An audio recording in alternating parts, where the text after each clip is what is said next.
안녕하세요. 여행사 세무를 전문으로 하는 임희수 세무사입니다.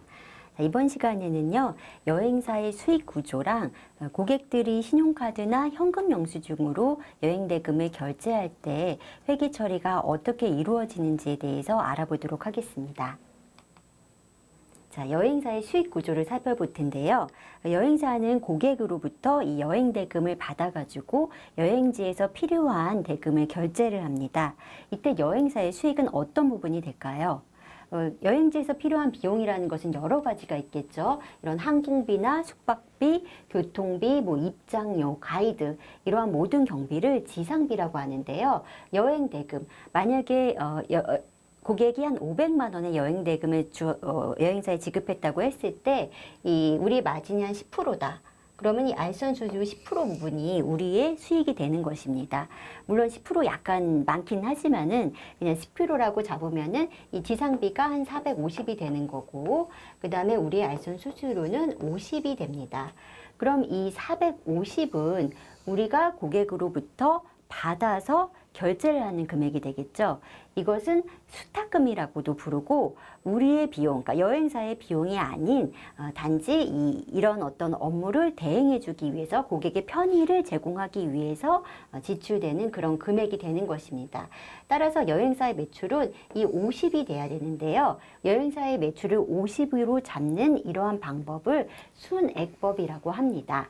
그래서 우리가 부가세를 낼 때도 여행사는 이 50에 대한 10%, 그러니까 5가 되겠죠. 50에 대한 10%만 부가세, 아이고 죄송합니다. 이건 총액이고요. 이 50에 대한 10%만 받게 된다는 것이죠.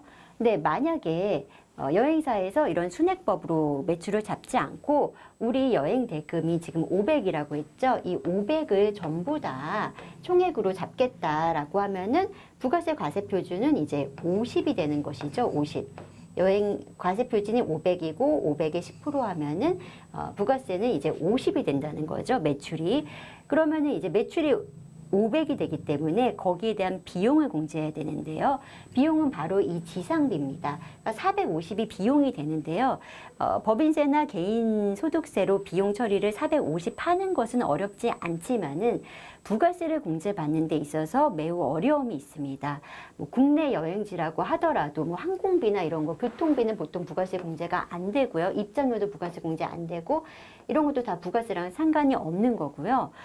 숙박비 같은 경우는 부가세 공제가 될 수 있겠지만은 대부분 부가세 공제가 어렵고 특히 해외여행, 해외에서 쓰는 지상비는 다 해외에서 지급하는 건 우리나라 부가세랑 상관이 없기 때문에 부가세 매입세 공제가 안 되는 경우 안 됩니다.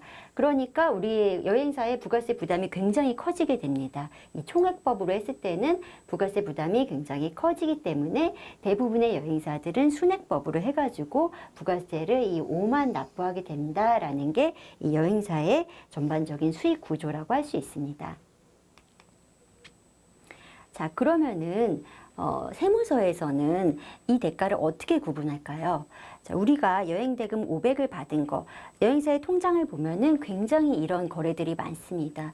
고객한테 들어온 돈이 굉장히 많고 또 거래처, 호텔, 여기저기 나간 돈이 또 너무나 많아서 거래 내용이 굉장히 많은데 세무서 입장에서는 이 500 중에서 우리의 수익이 어느 정도인지 알 수가 없다는 것이죠.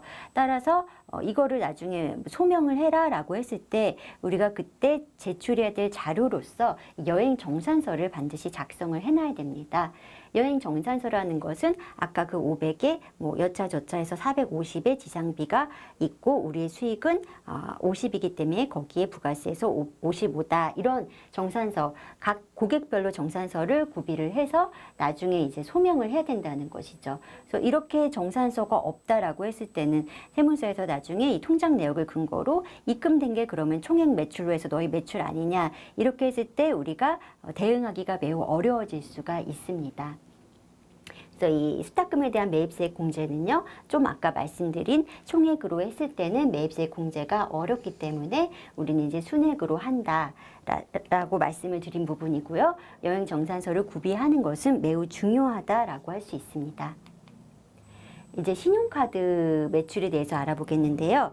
신용카드라는 것은 이제 결제 수단입니다. 그래서 고객들이 여행 대금을 이제 지급을 할 때 당연히 신용카드로 결제를 할 수가 있습니다.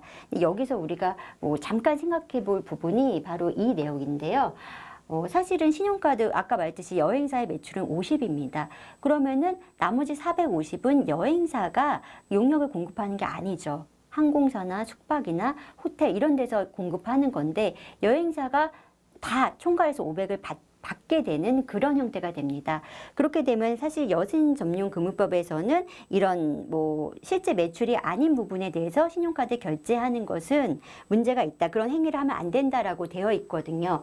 그래서 우리도 여행 대금 중에서 우리의 수익을 제외한 수탁금에 대해서 신용카드 결제를 받아도 되냐라는 부분에 약간 의문이 있을 수 있는데요. 국세청은 이에 대해서 그 여행 알선업을 영위하는 사업자가 여행사 정산 수익과 그 수탁 여행 경비 전체 금액을 신용카드로 결제받는 것은 가산세의 대상이 아니라고 회신하고 있기 때문에 신용카드 결제는 문제가 없다고 할 수 있습니다. 이제 세금 문제를 보겠는데요. 이 여행 대금이 지상비랑 알선 수수료로 우리가 구분이 되죠. 그리고 여행사의 수익은 알선 수수료고 이게 부가세에 과세 표준이 된다라고 말씀을 드렸습니다. 근데 카드 결제는 500을 한단 말이에요. 근데 카드 결제를 단말기를 통해서 하는 순간 이 카드에 대한 내용이 국세청에 가게 됩니다. 국세청에서는 이 여행사가 500의 매출을 올린 것처럼 보여지죠. 하지만 우리가 부가세 신고할 때는 50만 신고를 하게 되니까 그 차이 금액이 이제 450이라는 차이가 발생하게 됩니다. 물론 세무서에서도 여행업의 특성을 알기 때문에 뭐 이렇게 해도 당연히 이 차이가 그래서 있구나라고 생각할 수도 있지만은 아까 말씀드린 대로 이러한 차이에 대해서 소명을 하라고 했을 때는 우리가 여행 정산서를 또 통해 가지고 왜 우리의 매출이 50인가를 이렇게 알려드릴 수 있도록 여행 정산서를 꼭 구비를 해야 합니다.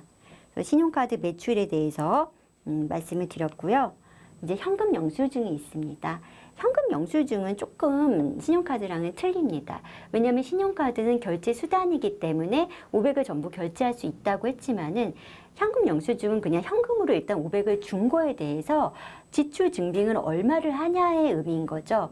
그래서 결론적으로 말씀드리자면은 500을 전부 다 우리가 고객한테 현금 영수증을 해줘서는 안 됩니다. 거기에 대해서는 우리의 수익인 50만 현금 영수증을 해주라고 이건 법에 정해져 있습니다. 조세특례제한법 제126조 3조 규정에 의해서 당해 사업자가 직접 제공하는 여행 알선 수수료에 대해서만 현금 영수증을 발급해야 된다라고 되어 있습니다. 그래서 간혹 고객들이 500 주는데 왜 전부 현금 영수증 안 해주나요? 라고 얘기하시는 분들도 있지만은 그럴 때는 현금 영수증은 우리 매출인 이 부분만 발급해야 된다라고 설명을 드리면 되고요. 그리고 참고로 여행업은 현금 영수증 의무 발급 업체가 아닙니다. 따라서 물론 소비자가 원하면 발급을 해줘야 되지만은 소비자가 뭐 얘기하지 않을 경우에는 우리가 발급을 안 했다고 해서 이런 가산세의 부과 의무는 없고요. 요 방금 말씀드린 현금영수증 부가가치세는 이 조세특례제한법에 의해서 여행 알선 용역 수수료 부분에 대해서만 현금 영수증을 발급해야 된다라는 점을 기억하셔서 신용카드랑은 조금 다르다라는 것을 알아두시면 좋을 것 같습니다. 이번 시간에는 여행사의 수익 구조랑 그리고 신용카드와 현금 영수증으로 결제하는 경우에 어떻게 우리가 증빙을 할 것인지에 대해서 알아봤습니다. 감사합니다.